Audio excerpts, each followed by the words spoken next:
Okay, let's begin. Professor Luciano Floridi, welcome. Thank you so much for your time. I'm very happy that you made some time in your schedule to be here with us. Okay, so I have a small introduction to make. I'm just for people on this side of the world to get to know you a bit better. So it's about a bit about your biography. So Luciano Floridi is a philosopher, and he is lucky to divide his intellectual life between two of the oldest universities in the world. On the one side, the University of Oxford, where he's the Oxford Internet Institute's Professor of Philosophy and Ethics of Information and governing body fellow of Exeter College, and the alma mater Studiorium, I'm sorry if I didn't mention that correctly, at the University of Bologna, where he is Professor of Sociology of Culture and Communication. That's where he also directs the Center for Digital Ethics of the Department of Legal Studies as well. Outside Oxford and Bologna, he's the adjunct professor, distinguished scholar in residence of the Department of Economics, American University of Washington. Professor, it's a great honor to have you with us. I really, really appreciate you being here. Thank you for your invitation. It's very kind. Yeah.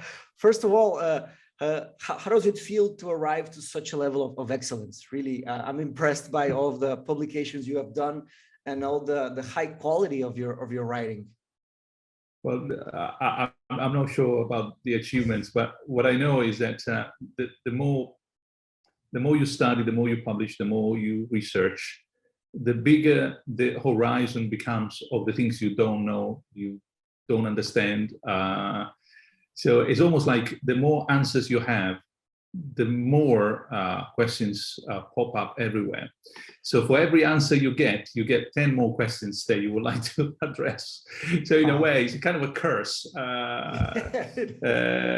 But it's a good curse. It's not a Sisyphus work, but it's rather being increasingly aware of how little one knows and understands. Good, great. Let's start on that note. So I have essentially 10 questions. I don't know if we'll have more time. We have 1 hour, right? Is that okay? Is that correct? Yeah. Yep. Okay. So let's begin with your academic trajectory. So, Professor, what do you think are the key attitudes and strategies that you consider a thinker has to develop across the years to make substantial progress on his field? And personally speaking, how have you managed to stay motivated and focused on your work across time? Yeah, I think the first question gets really two quite different answers often. They don't have to be opposite answers, but they are often different answers. Academic success often goes hand in hand with being at the top of the Gaussian. I mean, I hope whoever is with us listening to this video understands what a Gaussian is. It's like a curve that you start small and you go on top and then you go down again, like a bell shape. Yes, the normal. Academic success normally is at the top of the Gaussian, meaning that people successful are the ones who fit perfectly with the current state of research, with a paradigm, with what needs to be done, with the right journals, with the right conferences, the right sort of trajectory of what other people are doing. As you may imagine, if you are too much on the left or the right of the Gaussian, that is not where success happens easily. But you were talking about not academic success, but what I think a thinker needs to do. Yes. And I would invite any thinker not to be at the top of the Gaussian, but try to be on the right-hand side. Each of us hopes, exactly, each of us hopes to be on the side of the innovators, the ones who go against the current, the more original way of thinking, the one who doesn't simply play the game or the paradigm. Some people are successful, some people are not. But essentially, it means to be able to go beyond what is the expected topics, the expected approaches, being more independent, follow more your sense of what needs to be investigated, as opposed to what society, academia, the past generation of professors who are in place would expect. And so coming to the second question, so these the two different answers. Sometimes they overlap perfectly. Academic success means to be innovator, and an innovator is an academic success. Yeah. But often, as I think in this time of our philosophical age, I would invite anyone not to be so scholastic, not to be so much embedded in academia. Today, philosophy is running short of real impact, and that is a shame. Okay. So coming to motivation, motivation can come in a variety of ways. Sometimes it depends so much on the individual. In my case, I like obstacles. Obstacles. The more people tell me that something cannot be done, the more motivated I get. It's a kind of a, I get friction. I work with friction. I like to run uphill. I love when someone gives me a challenge. So in essence, I owe to many, many colleagues an enormous amount of support in terms of making my life really hard, trying to stop me a number of times, being told, I cannot tell you how many times that this could not be done, that this was the wrong idea, that this would be a failure, that that was not the right path. I owe them so much, because without their obstacles, without their friction, I probably would be relaxing in Rome, having a cappuccino and a pizza, and not being highly motivated. On the other hand, thanks for the motivation to all people out there who said I would have failed. Yeah, so there's a phrase from Marcus Aurelius on, well, I was so excited that I didn't even give an introduction about Mindshop, but people that are seeing this, they know Mindshop, but for you to know a little bit about my work, we run a multidisciplinary knowledge society of continuing education. So I have my master's degree from King's College London on philosophy, but I decided instead of keep pursuing, I am pursuing further degrees, but instead of working on research in our university, I decided to make this continuing education for people that are interested in philosophy and other subjects, but are on the outside of the academic sphere, So on the 10th week of my first course, I teach a little bit of Marcus Aurelius, and there's a phrase that is exactly as similar to what you said, which is that the impediment to action makes the action advance. What stands in the way becomes the way, right? So like without those frictions, it wouldn't be, possible to keep, moving forward. So great. I really enjoy this, the way you put it, because that's true. If there's no friction, if there's no counter arguments, there's no criticism, there is no way to keep moving forward. So very well, on to the second question. Oh, and about your first comment, I think it is a very interesting time for philosophy, right? And I think for thinkers, and that's initially the question was about intellectuals or like academics, but I decided to change the word to thinkers because it's more broad, and the people that are listening to this, they are in some ways thinkers, and they need to get become better. And coming from many different disciplines. I mean, exactly. Philosophy being very open to interactions and with the whole world of knowledge. I hope that anyone who's going to listen to us will be coming from a variety of experiences and expertise, multidisciplinary, etc. So it's good to think in terms of a broader spectrum. Yeah.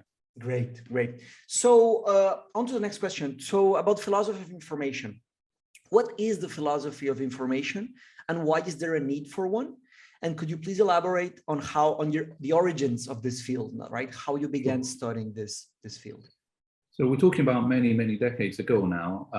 I was a young postdoc in Oxford, and I had felt for many years now as an undergraduate, as a graduate student, the need to do something a little bit more engaged with the current state of society, how things were changing. I mean, essentially with the digital revolution. I mean, it was obvious even in the late 80s that this was going to be a massive, significant, profound change in human history. And so with that kind of awareness, I was looking for a way of grasping the conceptual foundations, doing some classic philosophical work on new areas and topics, And so in those years, I started looking around. I explored logic, epistemology, metaphysics, philosophy of language, philosophy of mind, just to try to understand whether any discipline would fit better with the digital revolution. At some point, I realized, literally, I had to give a talk in London at the conference, and I was asked for the title of the conference, and it was all about the digital revolution, etc. And I remember where I was on the river, in my college, Bolson College in Oxford, and I was with someone, I've forgotten whom, and I was talking to this young lady, I remember, typical philosopher, not very attentive, and I just realized, what I really would like to have is a philosophy of information. And I was like, yeah, that's exactly what I need. Wow. So I gave this talk, and it was, do we need a philosophy of information in London? And that was like, I don't know, maybe something like 30 years ago also. And then I started basically bringing from other disciplines tools, conceptual distinctions, essential ways of looking at formulating problems, so that there would be this new field, the philosophy of information. Now, the way I describe philosophy of information today, it's a bit sort of, I call it arrogant or over-enthusiastic, shall we say. But I like to call it the philosophy of our time for our time. In other words, the way in which we should be really getting out of the ivory tower, engage with the challenges that are generated by the digital revolution, and try to understand this transformation that is so deep in order to send things in a better direction. So the philosophy of information, as I understand it, and of course you can do philosophy of information in a million different ways, but the way I practice it is as conceptual design. In other words, identify the right problems that have profound implications, philosophically speaking, and then try to find the right solutions, design the right solutions, so that we can actually change the world for better. Now, this has another component which comes from medical science, where we speak a lot of translational research. If you haven't come across that terminology, it's very common in medicine. Translational research is the sort of research that is foundational, say blue sky, very, like sort of sometimes very abstract, but then is meant to have very serious applications. So the example here is that if someone makes a wonderful discovery in medicine, may actually get the Nobel for that discovery, but 7 or 8 years later, you can buy that from the chemist at the shop for your own sort of particular illness. That is translation. So foundation on the one hand, but with a great impact in the long run on society, well-being, individual life, etc. So translation of philosophy seems to me is what we've done since Socrates onwards. Okay. We didn't call it that way. And philosophy as conceptual design today should not be so much focused on internal games among philosophers, but should be engaging with disciplines and topics, trends in our society that make it new, fresh, regenerate philosophy itself. Sometimes this old problem becoming new. Think about personal identity today. We've been discussing it since at least Plato, and yet today is a completely different topic. Sometimes are new problems, a classic, super classic, privacy. I mean, when I was young, I didn't study privacy as an ethical problem in my textbooks as an undergraduate. Today is everywhere. Like how to live. But even classic problem like sovereignty. Today, sovereignty is digital sovereignty. We need to spend time understanding it. And yet, at least since the 17th century, we've been discussing it. Epistemology, with all these new tools, new challenges.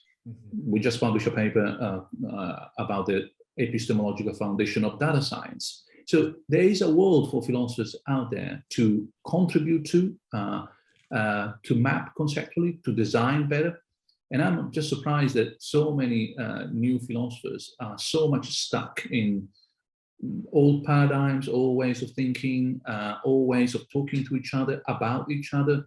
Scholasticism of the worst kind. That is something that doesn't do any good to philosophy itself. It is what gives philosophy a bad name. Okay. Yes, well, wow. So this, by nature, that would mean multidisciplinarity, right? Because in order to have this translation towards the end game, which would be an actual impact in the world, there would have to be some mix of fields, correct? It does. And in that sense, I think we're doing a good job, for example, in philosophy here in Oxford, when it comes to undergraduate degrees. You cannot study philosophy full stop. That's true. You need to study philosophy and another subject. And they are very specific. Now, maybe theology, maybe mathematics, computer science, modern languages, classics, and so on. It's and I just mentioned a few. Philosophy, politics, economics, and philosophy. And it's a good thing. My joke is that philosophy is a little bit like salt in the kitchen. You put it on something else, but you don't eat salt. Anyone who eats salt full stop dies, and it's poisonous. So you need to add it to, maybe a steak, maybe some pasta, maybe a salad. That's a nice metaphor. That's a nice metaphor. A pinch of philosophy everywhere, that is the secret. But spoons of philosophy, that's scholasticism of the worst kind. You die of pointlessness. Wow, that's a powerful way to put it. So my background is on engineering. I studied industrial and systems engineering. I actually did I did an internship, an exchange program in Torino, in the Politecnico di Torino. I did 6 months there. And then I did my master's in philosophy. So I completely, I really relate to this. On this. Well, if you consider, for example, how we move from the Renaissance and so on to modernity, we normally pick up Descartes as a turning point. And just to be a little bit simplistic, Descartes was an engineer, was a military engineer. So that's why he knew so much about maths. And that's why it's one of the fundamental Cartesian people in mathematics. Now, fast forward, and if you get from, at least for people in the Anglo-Saxon tradition or in the English-speaking tradition, if you want to have one individual who moves from modernity to contemporary philosophy, someone like Wittgenstein, well, that's another engineer, aeronautics. He was an engineer. He did some architecture as well, right? Like he built a house. I read on his biography. As an architect, but he actually studied engineering and aeronautics in Manchester, if I recall correctly. So please pass me the joke. I mean, the two turning point from Renaissance, medieval Renaissance to modern philosophy, an engineer. From modern philosophy to contemporary, another engineer. Wow. So maybe there's something to be said about engineering, maybe conceptual design, as I said before. So when I approached philosophy, I thought there was no relation at all, because on this side of the world, on Latin America, on South America, the connections between philosophy are only two, which is literature and theology. And I think that's very damaging to the philosophy itself, right? And in Europe, continental Europe is also history.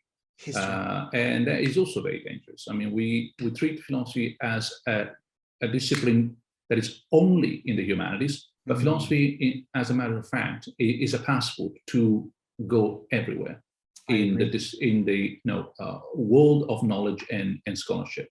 Yeah, very well, very well.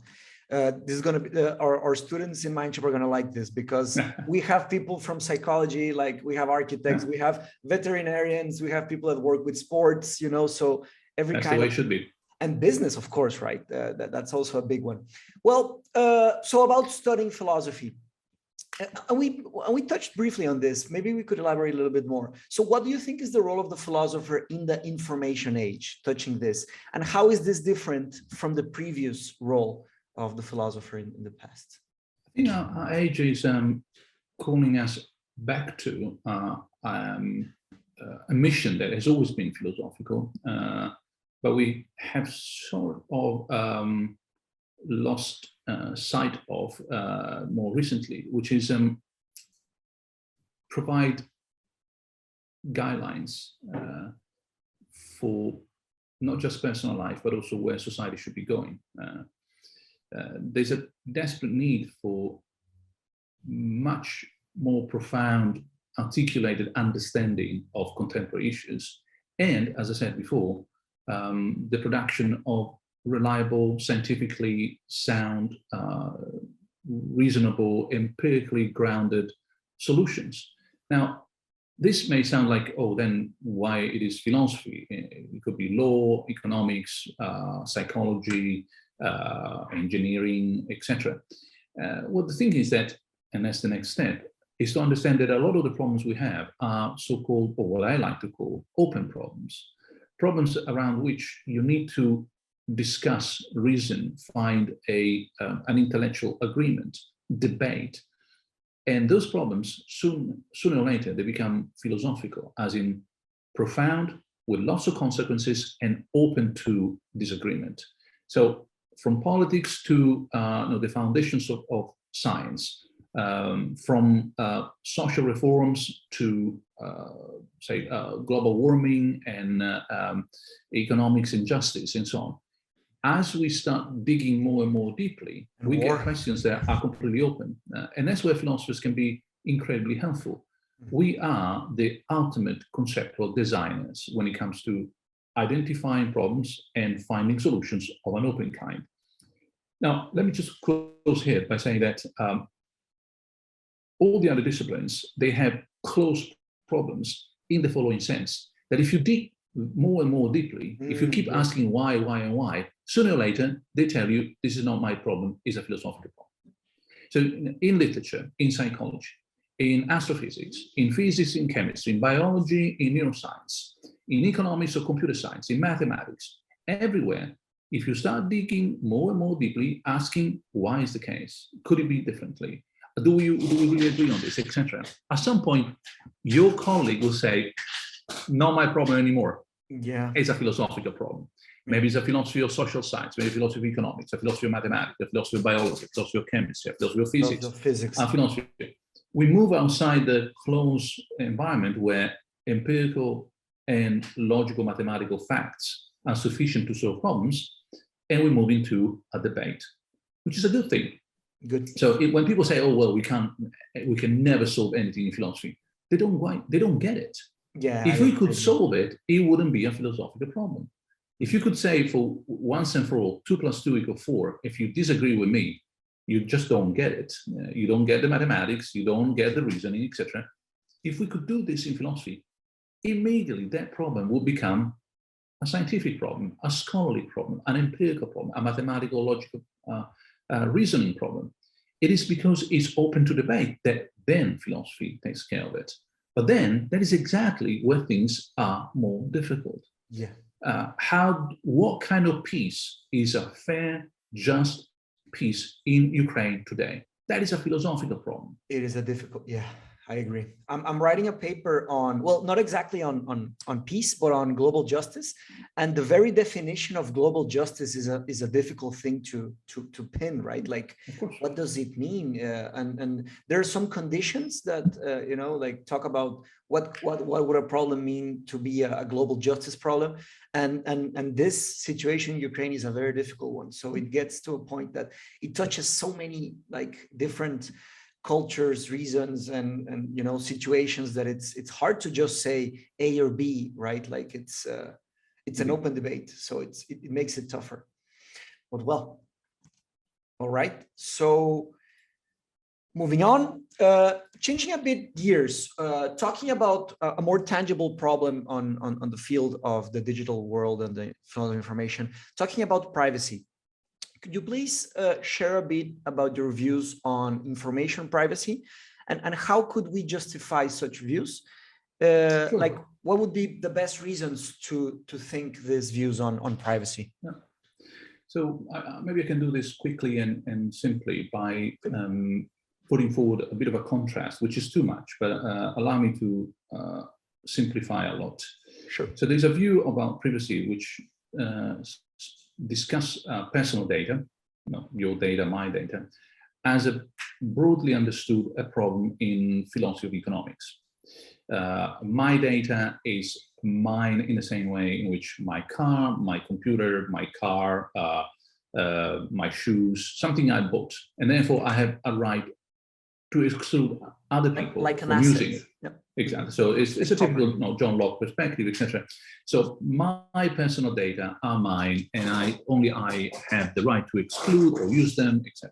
This, for example, to facilitate maybe more intimate relations with other people and so on, or maybe to be rewarded. So I can sell my data and get some reward, etc. So that's one way of looking at privacy, and why privacy is important. It's as important as my own properties, and therefore it requires the similar framework, legal, in terms of ethics and so on. But then there's a completely different view, and I say completely in order to put it in a very stark contrast, or oversimplifying a little bit, according to which the problem of privacy is actually a problem in personal identity, not in, therefore, shall we say, philosophical anthropology or philosophy of mind. And this means, just to simplify a lot, that my data is as in my hands, my eyes, my lungs, my skin. It's not something that I own, but something that makes me, is constitutive of who I am. Now, if you have this view, then it's not that I can sell my lungs, for example, or etc. It's not a matter of market-oriented solutions, but becomes a matter of fundamental human rights. Now, this is the view that normally, now, if you don't mind the simplification, represents a contrast between a more American perspective, more philosophy of economics, so more market-oriented. I own my data in the same way as I own my car. I can do whatever I want. I can sell it, etc. Get free Wi-Fi, to get competition, And then the other one, which is much more European, that is based on human rights, on human dignity. It has a different ethical perspective, which is the one I share. Either way, privacy is fundamental today, because it's a matter of what you do with your data, whether your data are your belongings or your data are what constitute you as the individual you are. I believe that the constitutive, ethical, human dignity perspective is much more philosophically justifiable and satisfactory. It tells us more about why we care, and it gives us more in terms of guidance when it comes to handling our data. But no, United States prosper with a completely different view, and it's not something that not to be dismissed at all. Either way, today it is an important, crucial problem, and it's a matter of making sure that society protects it. Because there's also the collective aspect of privacy, right? Like machine learning algorithms, you know, if they get some characteristics from us, and then all of the people in the world that share those characteristics have been invaded as well. So it's yeah, of course. No. So privacy, for example, becomes also a matter of following what you were saying, not only being identified and profiled as an individual, and therefore being treated more like a means to an end. So I can treat someone as a means to get, say, some money or a vote, some credibility, etc., loyalty, and so on. But it's also a matter of by working on types rather than tokens of individual, becomes a matter of group privacy. So, say, for example, you might could start considering that there are some places which are private for whole groups. They are not my place or your place, but it's a private place, for example, for a whole family, shall we say. At that point, it is not private because it's private to Luciano, but it's private because it's private to his whole family. Like, for example, a house that a couple shares is a private space, not just of one or the other, but of both as a family. So there's an ongoing debate also about group privacy and whether that could be treated as a group right, etc. The analogy here is in political science, for example, with self-determination. It's a group of people, or like a nation may have the right of self-determination, but not the individual as such only. And so there is a debate here, and it's an interesting one. It will shape our attitudes, ethical, and our legislation as well. So it is something that we will see giving a particular direction to future societies. Yeah, definitely. Work on this is crucial for the next years ahead.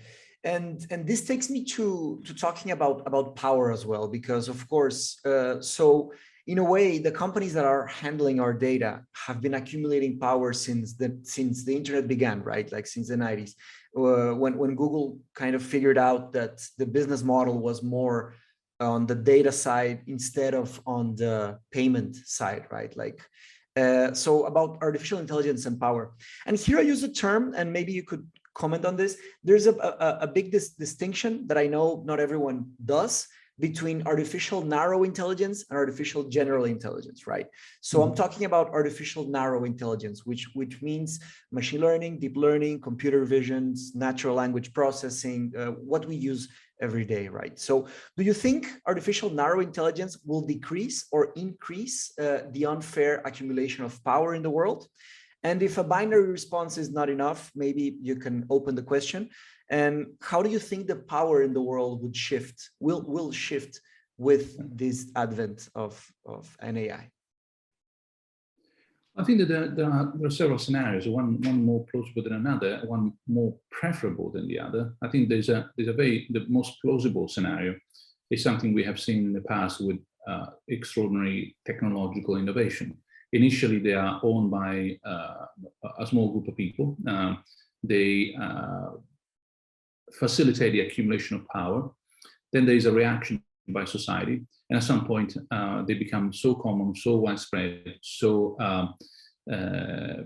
ordinary that they start spreading their effects way more evenly and fairly.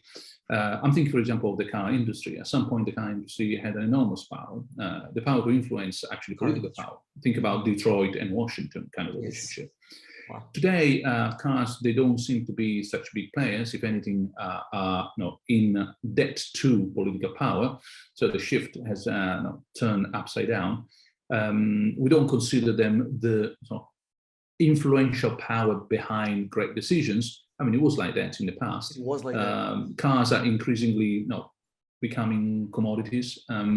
So I believe that machine learning, the actual real applications of a variety of different AI systems, you mentioned many of those, these robotics and so on, they're still going through a stage of accumulation of influence, power, ability to change things from even a political perspective. People should just look at who is investing more in terms of lobbying in the United States. I mean, the Facebook and the Google of the world are at the top of the list these days. Yeah. But then I believe that if things will go as they should, that power will be eroded. I think other things will become more influential. And once we simply treat this as an ordinary technology, like a fridge, like a car, like an airplane, we will see a much wider spread of the benefits, the risk as well, of course, inevitably, but also the concentration of power. So I would be, that seems to me the plausible scenario in terms of prediction. There is, of course, the evaluation of this. Do I like it? Not so much. I mean, I wish we could do much better than that. We haven't done it in the past. I don't think that we will do it in the future, but it would be nice if for once we were able to reason about what is going to happen and make sure that, for example, if we need to go through a much more democratic approach to the distribution of power that comes with extraordinary technologies, at least we expedite the process of that democratization, as opposed to just wait for things to happen. As I said, it's the difference between how things go and how I would like them to go. But I think that even assuming that things will go the way they normally do, there is a plausible scenario out there which is not too dark. Okay, good. The thing is that like training an algorithm is a very expensive thing to do, right? Like you need so much expertise and you need the processing power and you need access to the data. So it's very tough to democratize. I hope we do it faster than I don't know, than some technologies in the past, right? Well, but of course that could be said about making cars, right? Like making cars in the past was so expensive, so hard, and now, well, yeah. Now, I mean, virtually anyone who starts. I mean, so there is a there are asymmetries that technology generates asymmetries that then through history they become less and less asymmetric until something happens. So there is a future which someone of my age is likely to be able to see, where artificial intelligence systems of all kinds will be just like any other technology. You've got a coffee machine. I mean, even in my house these days, I have 2 thermostats that are machine learning driven. I've got 2 robots that cut the grass. I have a robot that cleans the swimming pool. I have a robot that cleans the house. Okay. Yeah. And that's going to the Roomba. That's going to become a commodity. I mean, exactly. I mean, and everywhere in the world. So, and the companies that produce them are no longer so dominating. I mean, just look at the robots that cut the grass. There are tens and tens and tens of models now. Okay. It becomes increasingly something that you buy like anything other, any other tool, like a chainsaw. It's no longer like a monopoly, like in that. Not a monopoly, and there is plenty of choice and competition, and above all, no fear for something that is just another technology. Yeah, definitely. We will see how that happens on the, with Meta and Google and Amazon. There's going to eventually be like a breaking point, and I think like the governments have a big responsibility on this because of the lobbying, right? Like lobbying normally slows down the process. The governments have to do something to go around. Lobbying also undermines competition, and competition is the essence here, because competition is what enables people to choose.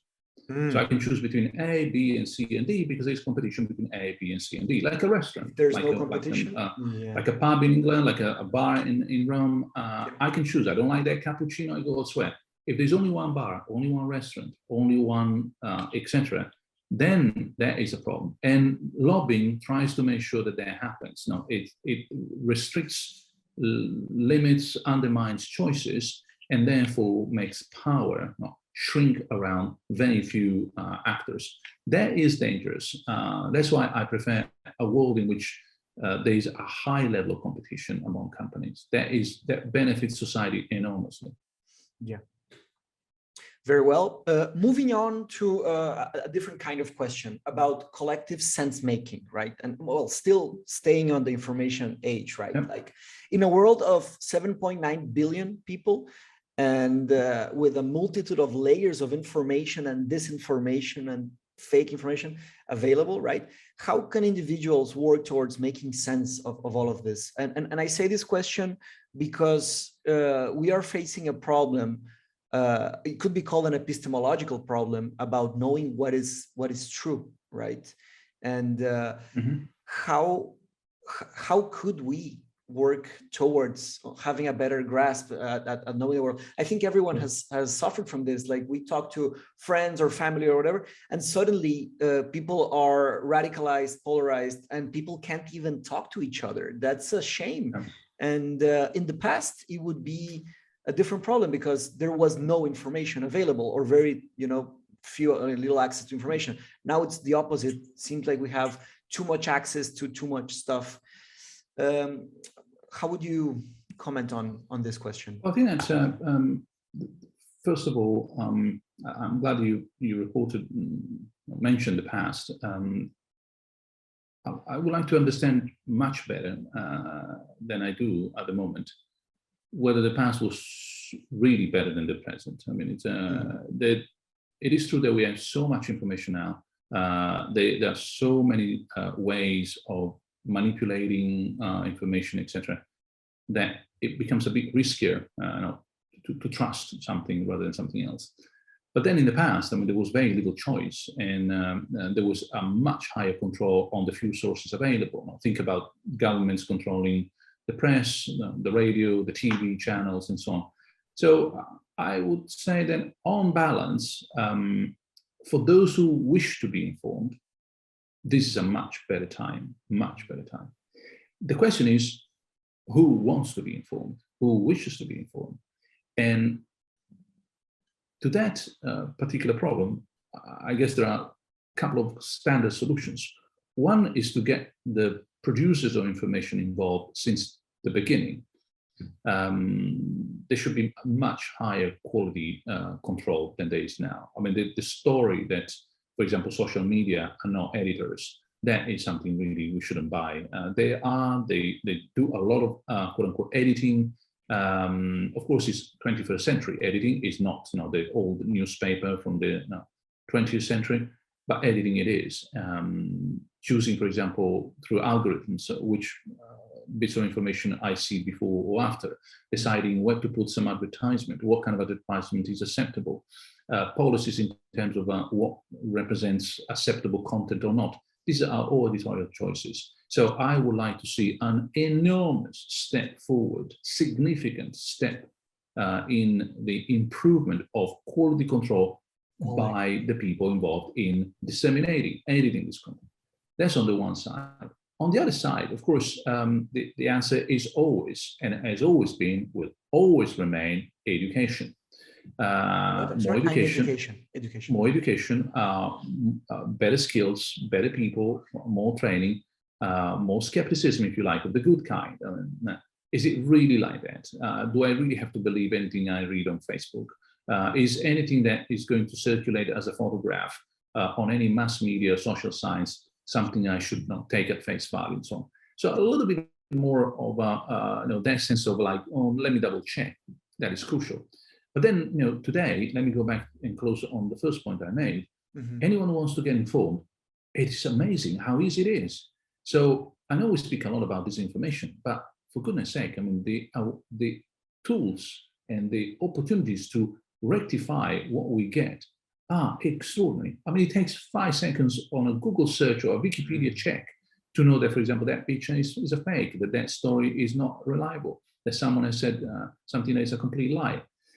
So I would like to put the emphasis on how easy it is today to make sure that something is discovered to be totally unreliable, as opposed to how much rubbish there is out there.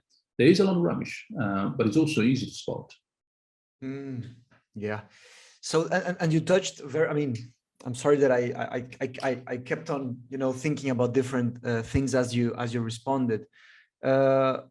Essentially, how do people are like, sometimes people just say one thing and they don't really go back to changing their minds. The flexibility, the mental flexibility, I think, I don't know if it has shrunk from the past to these days, but that's sometimes something that I face, right? Like, I think that a big role as a tutor of philosophy is making people being comfortable on saying, well, I'm not sure, let's check, right? Like, I don't know, like, well, Socrates, right? Going back to Socrates, if we were more comfortable about saying, I don't know, we would search more, investigate more. And you put it in a very nice way, like, who are the people that want to be informed? Because some people wouldn't like to be informed, and that's easier. It's an easier way to live, right? And that connects with the way people are like kind of distracted all the time, kind of looking for hedonism, and that really takes them away from education. And I mean, and I say it as a Mexican, like, well, I was born in Brazil. I live in Mexico. I have a Mexican passport, and I also have an Italian passport. My grandparents were from the north of Italy. But as a Mexican, I see these, and also as a Brazilian in the south of Brazil, that happens as well, that people don't really want to go the extra mile. They just say, like, the world is too complex. And it's tempting. It is tempting. It's a bit like, with a bit of an analogy, it has never been so easy to have a healthy diet in the history of humanity. I mean, there's much better food, it's much more affordable in general, and at the same time, humanity is never been so obese as today. Yeah. Because we're tempted. I mean, inevitably, if you put me, a lot of chocolate in front, I'm going to eat it. I mean, so I'd rather not have it in the house. So there is an interplay here between the desire to have one's own prejudice and ideas and beliefs confirmed, and therefore I like that picture because it tells me exactly what I want to hear. And so I click, I share it, and so on. But then it's a fake. Like versus I need to make sure that I don't, first of all, believe in myself when I like something. So I need to be on guard, not just towards what the world tells me, but also what my inner voice is tempting me to believe all the time. If I'm, for example, say a very religious person, I will love certain kind of stories. If I'm a very anti-religious person, I will love the opposite stories. But the truth is that these stories, the pro-religious, the anti-religious, really reliable? Should I be a little bit more careful? And the point is that it's too tempting. I'm given what I like, and therefore I like what I'm given. And that is an interplay that we need to break. The break happens at the social level. The reason why, for example, we tax so much, say, alcohol and cigarettes and so on, is because we say, look, this is not very good for you. So calm down, or just don't drink so much, don't smoke so much, or don't smoke at all, don't drink at all. So we try to slow people down ourselves. We put on ourselves rules. So, for example, we say, no, you know what? Every day, now I'm going to walk that extra kilometer to go to work. I force myself to do it, for example. But I force myself because I know that otherwise I wouldn't do it. So there's a lot of, back to Socrates, understanding oneself and knowing who we are and where our weak spots, so to speak. That is something that the Information Society has made more difficult, not easier. Okay. Yes, I agree. So those psychological vulnerabilities of repetition, of clicking, of liking, that dopamine, right? And in some places of the world, instead of taxing those tech giants, we are giving them tax breaks, which is very troublesome, right? But yeah, that would be a step on the right direction, because we have to treat it as such. Internet addiction, like all of those damaging behaviors that are happening, they should be addressed properly, right? So I think we responded to the question number 7 as well. What effect do you think human complexity exerts on us as a digitally connected species? We spoke about the human complexity and the digital information.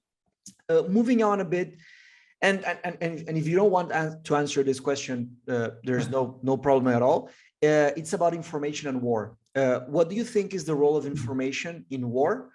Because, and I ask this because of obvious reasons, right? What we are experiencing as a society, as a global society, with what's happening in Ukraine.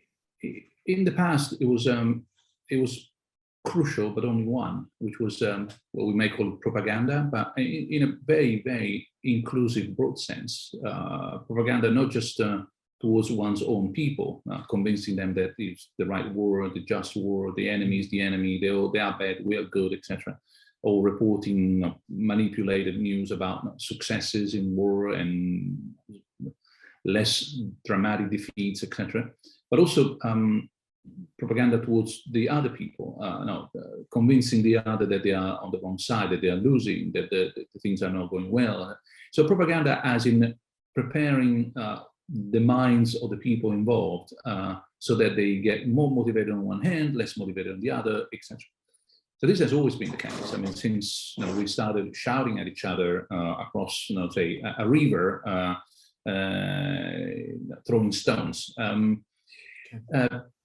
Today, information warfare has not only of this kind multiplied in volume, noise, magnitude. So propaganda is one thing if you use just the radio, like the Nazi, or movies. Another thing is if you use the radio, the movies, the internet, the websites, apps, and so on. So boom, the whole thing has exploded in magnitude.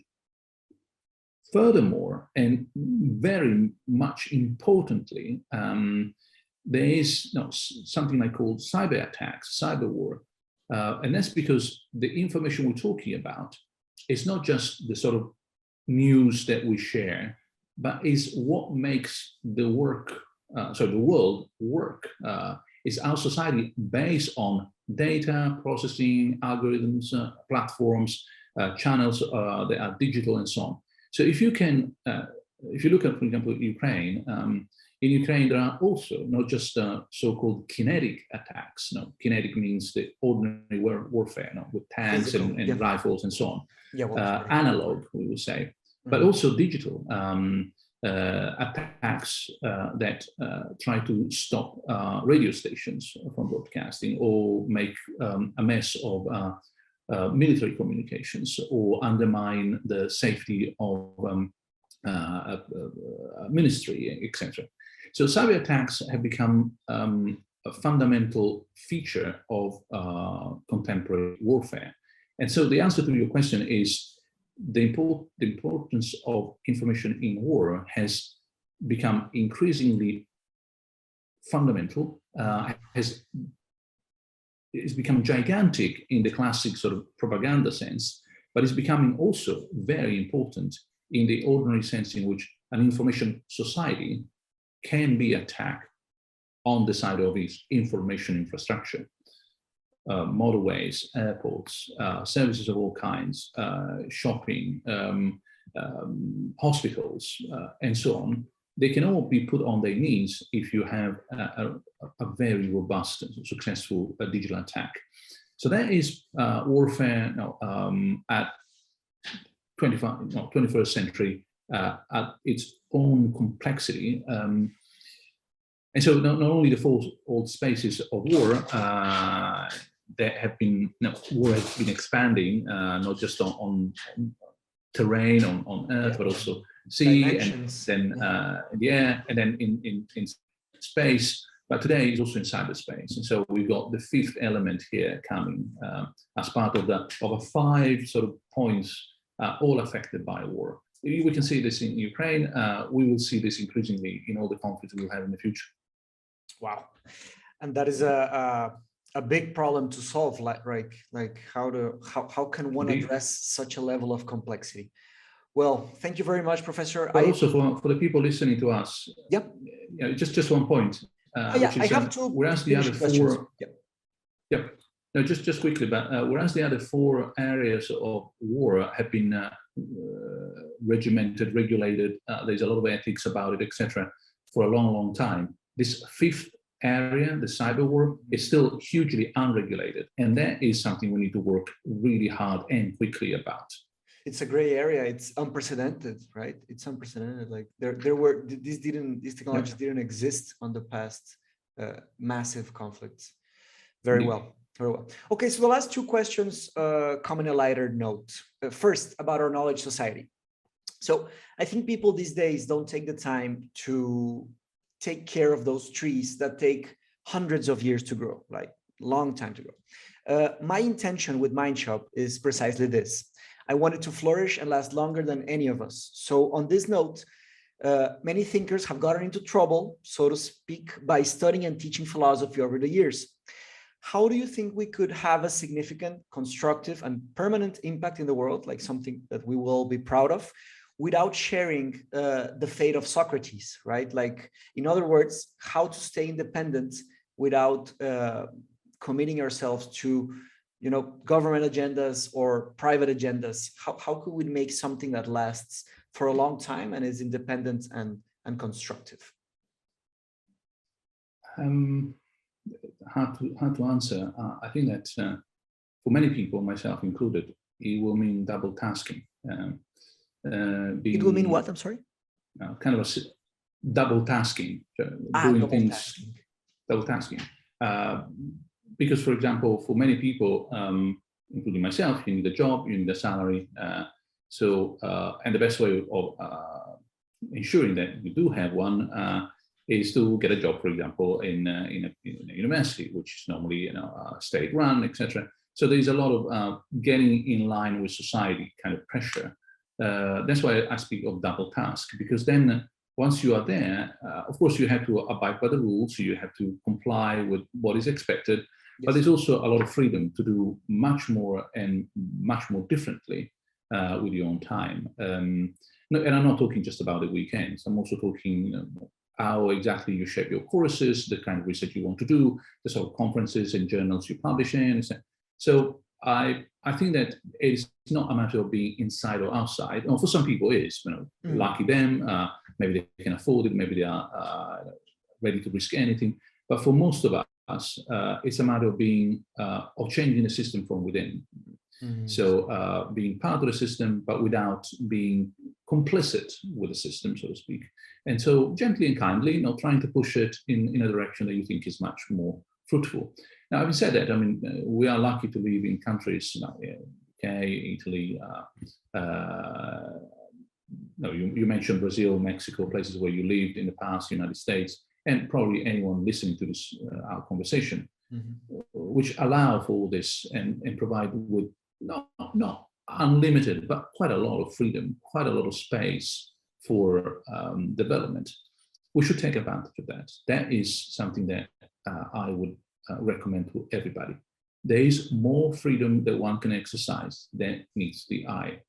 And so taking full advantage of that freedom, of that sort of space of maneuver, that seems to me essential, because it's there.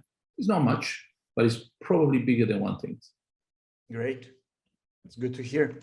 Many people feel kind of trapped or without choices, but as you said it, there's much more freedom that people think that they have, more than meets the eye. Especially in countries like ours. No, I'm not talking about Russia these days.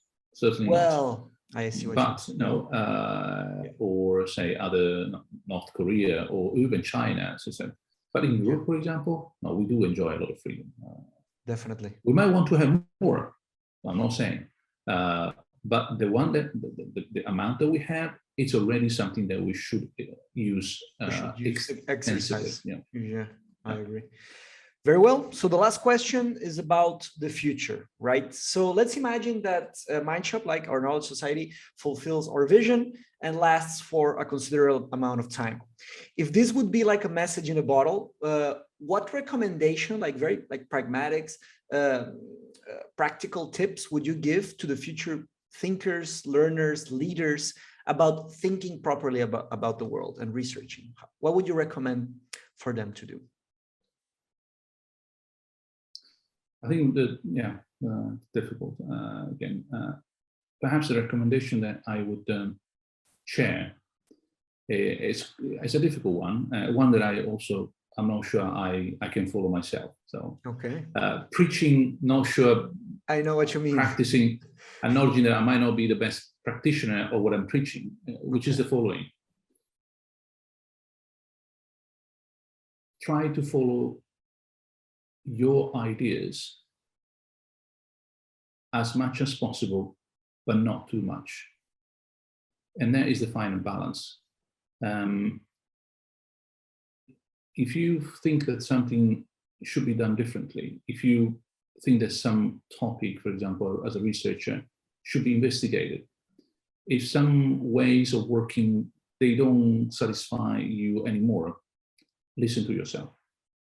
Have the courage of your ideas. However, be ready to change your mind, because you might be wrong.